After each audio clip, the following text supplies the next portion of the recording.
finally got our hands on Lady MIKAGE, man, and she is not disappointed at all. What is up, guys? This is Cole. We're going to be covering a couple of builds that we're going to be thinking about running, at least on Lady MIKAGE, depending on where we want to specialize her, man, for certain areas of the game. I've got her in a little bit of a catch-all build right now. Perception, relentless, decent speeds, good accuracy, means that I can kind of use her anywhere for the time being. However, relentless particularly goddamn good for going into most PvE scenarios for MIKAGE. Why? Because you're generally going to run it alongside a Shadowkin damage dealer with her A1. So she attacks in one enemy, one random ally from the Shadowkin faction joins in the attack using their default skill. Combine that with the fact that she's also got a big old ally attack on a 4 turn on her A3 as well. Suddenly those extra turns that you get from relentless over the course of a longer fight, things like Hydra, stuff like that, can cash in for just massive value. And would you know it, Hydra is the very first place where we're gonna go ahead and try this out, man. Before we do, if you're a million light years away from getting MIKAGE on your account and you want to say, screw it, I'm gonna start over, man, I've botched it, then a new way to start off your, the best possible way to start off your new Raid Shadow Legends account is by clicking on the beginner promo link that you can find down below at the top of the video description box, man. Click that link, use it to sign up to Raid and create a new Raid account, or send it to a friend who's looking to start off the game and get off to the best start possible on that new account, man, with all of the freebies that you can see on screen right now. Best beginner promo link going. All you gotta do is sign up to Raid using that link on a laptop or a PC, finish the tutorial, and bam, the freebies will start streaming on in. Okay. Let's Hydra this. And alright, man, welcome to the MIKAGE team. Now I'm going to be running this team into Hydra into only hard difficulty Hydra because I screwed up one of my keys a bit earlier on. Going to be running MIKAGE to get more value and mileage out of our Shadowkin damage dealer, the Ninja, right? All kinds of ally attacks from the Ninja mean he's going to be getting a crap load of 10-meter boost on his A1. I'm also running Ninja in a reflex set as well, and we've got him to prioritize his A2. And then we're running good old Wallmaster Athorian, who albeit doesn't have any red stars, right? He's not awakened or anything, but I want to kind of have him in there as just, well, for the decrease attack, more than anything, to be honest, but also as just a good damage comparison to have alongside the Ninja. Now, if you don't have Ninja on your account and you're close to getting MIKAGE, another champion you can look out to combo with the MIKAGE is going to be Oboro. This is a great champion. She brings an attack one enemy plus decreased defense debuff on her A1.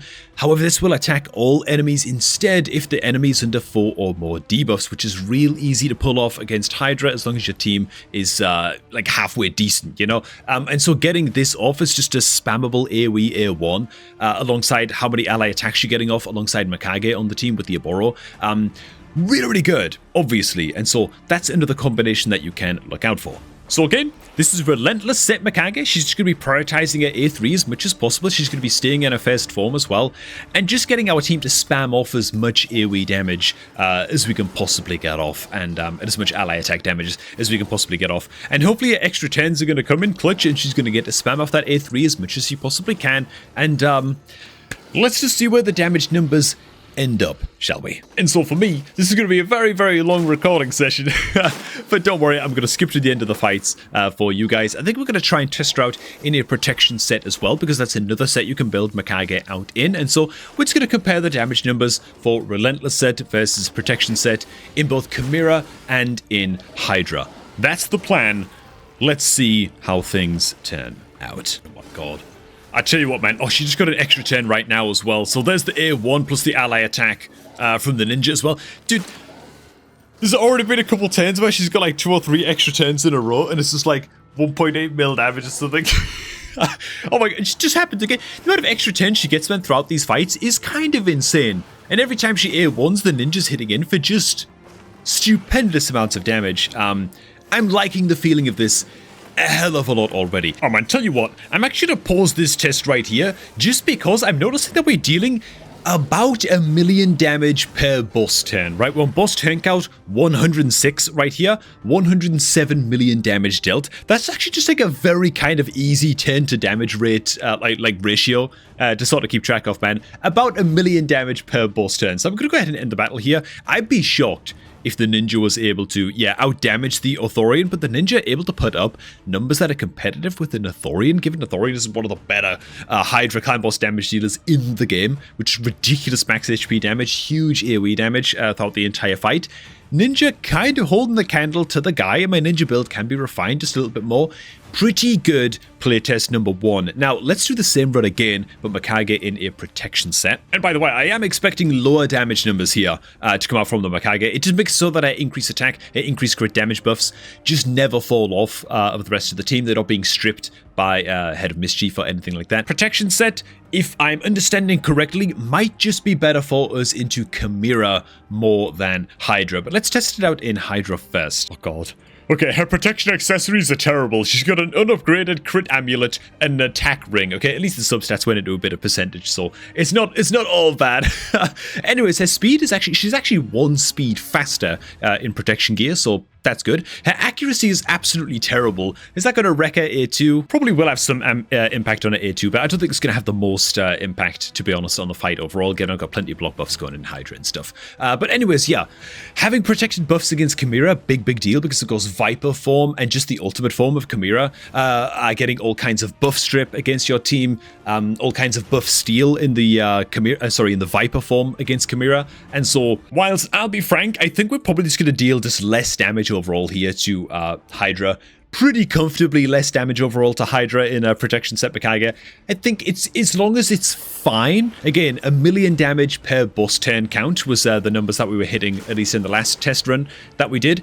If the numbers are at least somewhat comparable to that, then we're in pretty good standing to take this build into Chimera as well. That said, my bias going into this is that I just love the Bloody Relentless set. I love it, right? I feel like it's a great catch-all set for Mikage, and it's probably going to make her best overall into most areas of the game without having to constantly be changing her build, because who the hell wants to do that? But let's just see. And oh my god, dude. I tell you what, it's very early days, but right now we are surpassing the previous damage numbers. That's more just because we just beheaded a lot of Hydra heads though, right? I'm going to check back in on like boss 10 count 100 and let's see where the damage numbers fall. And I can't believe it. I just sat and watched the most unfortunate chain of events I've ever seen play out, man. With decreased attacks being resisted, with the true face going off on all of the wrong guys at all of the wrong moments. And so the run is actually in danger of just ending here and now, which is ridiculous, man. I wish I had actually recorded what just happened. But before everything started going to hell, by the way, we were still pulling about 1,000,000 damage per boss turn, and so we were pulling like similar damage numbers to what we did before in Relentless set, man. I wish that run had actually ended properly, but still, look at this, man. The ninja actually kept up way better with the Authorian's damage this time. And again, this is like way fewer turns played than the last example, but he was keeping pace. That constant increased crit damage buff from the Mikage and like having it being protected on the ninja was actually a huge deal for bolstering up his damage and getting more value out of him. And so, wow, man, the protection set actually, if no one had died there and the run hadn't gone to hell right at the very end, would have actually done the same damage, if not slightly more than the Relentless set. I did not expect that in the slightest. And so you know what? Let's also take a team into Hard Chimera as well. Also running the ninja here too. Now this team's all a little bit experimental right now. I'm trying to work Theodosia into this team as well. I'm not going to go over the kit and stuff like that and the ideas that are at play in this team. I'm just going to go ahead and throw it on in there. Chimera is really something that I'm just yet to super min-max on the account, despite having great champions and champions that could be doing a much better job in here. But we'll say that once again, you've got all kinds of buff peel mechanics. In fact, I think the boss's first attack in its ultimate form, which is about to come out right now, is a buff peel attack. And so against the ultimate form of Chimera, there it is. It looks to peel as many buffs from your guys as possible and deals like bonus damage based on how many buffs it peels off of your guys. And so having protected buffs against ultimate form Chimera and against Viper form Chimera, which tries to steal your buffs, is really quite excellent, you know. So once again, we're just going to let this Chimera turn play on out. I'll play until the first Viper form is done, because then we faced all three forms and the ultimate form a few times, and then we'll see where the damage numbers lie, and we'll do the same thing again with Relentless set Mikage. Alright, so damage is looking pretty okay. We're about to go into Viper form just now, so I'm a little bit nervous. That said, we've got up a crap load of protected buffs here. So when the Viper form tries to steal all of our buffs, it's actually going to leave quite a good amount of buffs up on our guys going into this. So that's great. Okay, that's like one of the big advantages, of course, of running the MIKAGE in the protection set in this team. Glycad is also in a protection set. Where did Glycad come from? Well, you guessed it. We started the run over. I threw in Necromothar and Glycad instead, just to get more trials done and just to give the team a little bit more survivability. So let's see if we can actually hold on here now. We're kind of almost exclusively relying on the leech debuff heals on the Necro to keep us alive, which is a little bit questionable, I understand, but whatever, man, we're trying to push some damage numbers here. And anyway, that's not the point. What we're really paying attention to here, man, is the extra survival that the protected buffs are giving us with the protection set MIKAGE, as well as, of course, helping to bolster our damage by just an absolute crap load. And so, as far as that goes, we're approaching 10:30. That's when I'm going to stop the fight, and then we do the same fight again, but with Relentless set, where I'll skip through that fight very, very quickly and just compare the damage numbers there as well. Now, my prediction going into Hydra was that Relentless would be better than Protection. Protection, turns out, was about the same overall. Having that protected crit damage buff on the Ninja apparently just resulted in similar damage numbers overall, which is really quite surprising to me. My prediction going into Chimera was that protection set would be better. So, let's see. Maybe I've actually got both of those back to front a little bit, man. Oh, it's actually a team that's able to get like 10 trials done as well, man. Oh, okay. Lovely, dude. Lovely. That's good for me, at least, anyway. Like, Chimera trials, I know it's very, very account dependent. What's good, what's bad. 10 trials for me? That's like some of the best amount of trials that I've hit in Chimera while still being able to do like pretty good damage. And once again, the protection set buffs here are going to prevent stupid amounts of damage landing in as the Chimera switches back to its ultimate form. Final damage numbers, 53 million, and we lived, which is the most important thing. Final damage on the Ninja with our protection set as well, coming in at just under 33 million. And now the MIKAGE back in that Relentless set, so I'm expecting this to be a little bit tougher for us to survive. We're going to take bigger hits of damage from the ultimate form of Chimera, and also Viper form might be a little bit sketchier. In fact, it's not outside of the realms of possibility that we just die against Viper form, to be honest, because it's going to steal a lot more of our buffs at the start of the Viper form round, and so we're potentially foregoing safety here for trying to push higher damage numbers. Let's see where we end up at the end of this run instead. I'll also point out as well that, of course, there are other ways that you can build your MIKAGE. Something like a standard speed and perception build is going to be just fine if you're using them in a big mix of content as well, like Fire Knight, the clan bosses, PvP in particular. There's a multitude of ways that you can actually build this champion. These are just the two builds that I'm most interested in and that really pique my interest the most for my particular MIKAGE, you know? So, yeah. Into Ram form, I'm a little bit nervous about this, to be honest, because we don't run a fear debuff in this team. And so I'm very, very nervous of the amount of attacks Ninja's now going to be getting in with the MIKAGE being in Relentless, because every time she A1s, the Ninja's going to attack on in, and then take even more reflect damage. So I'm expecting the Ninja to be dead for most of this round. So that might actually harm our damage numbers as well. More damage isn't always necessarily a good thing as the MIKAGE gets an extra turn and the Ninja is gonna drop. We've got 2 revives in this team, so it's fine, but... And here we go, man. The big swap into Viper form is coming up just now, and this time the Viper form is going to be stealing a lot more of our buffs, right? We don't have any of the protected buffs from the MIKAGE, so this time it's actually stealing an increased crit damage buff, which could be a little bit scary.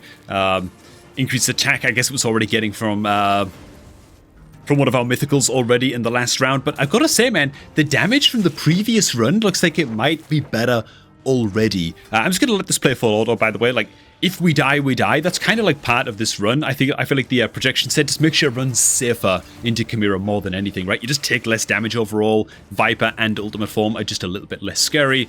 And so I'm just going to let it play out. Remember, in the previous run, we finished up on 53 million total damage in the protection set. And it's not a good protection set either. Like, the ring and the amulet were kind of garbage. And a bunch of the gear pieces were not even rolled up to rank 16.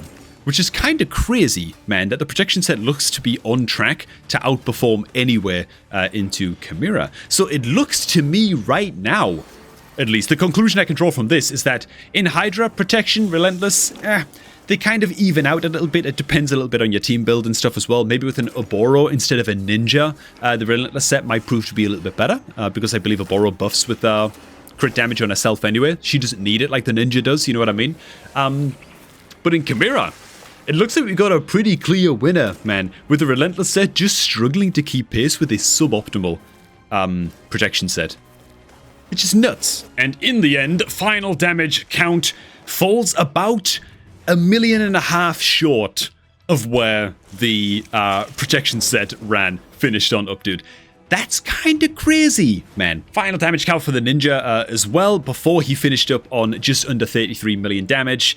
Now he finishes up on about the same 32 million damage. He's like 32.5 in the last run. Now there is of course another spot in this game where MIKAGE is going to absolutely pop off. She is replacing my Morag in Fire Knight, and for this and for hard mode Fire Knight and for this Fire Knight team where yes I'm running Pan the Bullhorn. Oh god, options are limited to high level some other guys. MIKAGE is going to be a great hero as well for the ally attack, but she's also going to be just better off in the Relentless set. There's kind of like no question about this in the Fire Knight setting, which is why I'd recommend the Relentless set, I guess, for more like general use MIKAGE, but her ally attack is going to be amazing against the boss. However, against the waves, we're going to have her switch forms and just spam the hell out of her A2 as much as possible against the waves. Stun all enemies, huge enemy 10 meter decrease in a Relentless set. Combined it with an Estrid, these waves are just never going to get a 10, basically. And yeah, I've never completed stage 2 of hard mode Fire Knight in my life. This is not something that I've really pushed, and so let's push a stage or 3, shall we? Well, I'm only going to show 1 in the video, but I'm pretty confident that with this MIKAGE on the team, the waves are just going to be a joke. During this, they're just never going to get a 10 against us. The runs aren't going to be fast, but that's fine. Then as soon as she gets to the boss, we're going to have her transform into her first form and just spam that ally attack. So let's cut to the boss. Just now realizing as well that the Yakal using his freeze against the waves on an AoE, probably this isn't worth it. It's just reducing the damage that they take, and we really don't need that extra freeze, right? We've got plenty of stuns, 10 meter decrease, decreased speed debuffs. We don't need the Yakal to be slowing us down against the waves here, man. I'm just a moron. And here we go. We make it to the boss, and little MIKAGE is going to stop skittering around for just a second, and the first thing she's going to do is just transform back into a regular form, pop the big old ally attack, and bam, dude! The boss's shield stacks get like halfway decimated in the very first hit, man, and so that's lovely. That's lovely. Then, of course, her being in the Relentless set as well is going to make it so that she is triggering that A3 more often and just making it less and less likely that the boss ever gets a turn, frankly. In fact, she just got an extra turn right there after using her A1, and so I'm pretty sure that she's coming up again to using her A3 again sooner rather than later. There it is. Yeah, it's a small upgrade from the Morag. What can I say? You know, it's like, as much as I love Morag and all that, man, Morag, great epic champion. She served me very well on this account. This is one of the areas of the game where I think it's safe for Morag to hang up that sword she's got, man, that goddamn shovel sword, and let MIKAGE take it from here, you know what I'm saying? Now what I'm going to do for hard mode Fire Knight is finish leveling up my Neldor, and I've also got Creodan in the works as well, so some vastly superior sort of hard mode Fire Knight specialists there that I can switch in for at least replace the Pan the Bullhorn, because as much as I do put some respect on Pan the Bullhorn's name, I think that he's a fine epic champion. You know, he's got me this far into hard mode Fire Knight.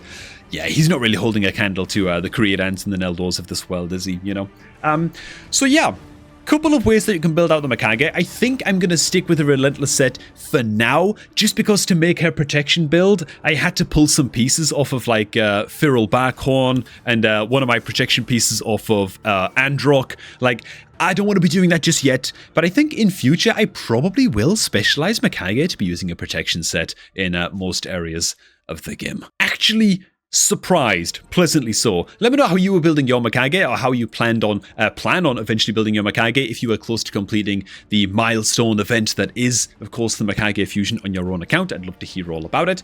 And hopefully this video gives you some ideas, man, some ways that you can look to build out your Mickey as time goes on when you eventually get your hands on her. Thanks for watching. Hope you also did enjoy this one, man. If you did, make sure to like on the video and all of that good stuff. And of course, if you're looking to start off a new raid account, there's only one way to get that done, man. It's by using my beginner promo link, which you can find down below at the top of the video description box. Click that link, use it to create your new account, and all of the luxuries of the galaxy, man. I'm running out of ways to say that. Of Middle Earth shall be yours, man. All kinds of free epics, legendaries, all of that good stuff, man. Best beginner promo link on, and I'm going to catch all of you all just a tad bit later, man.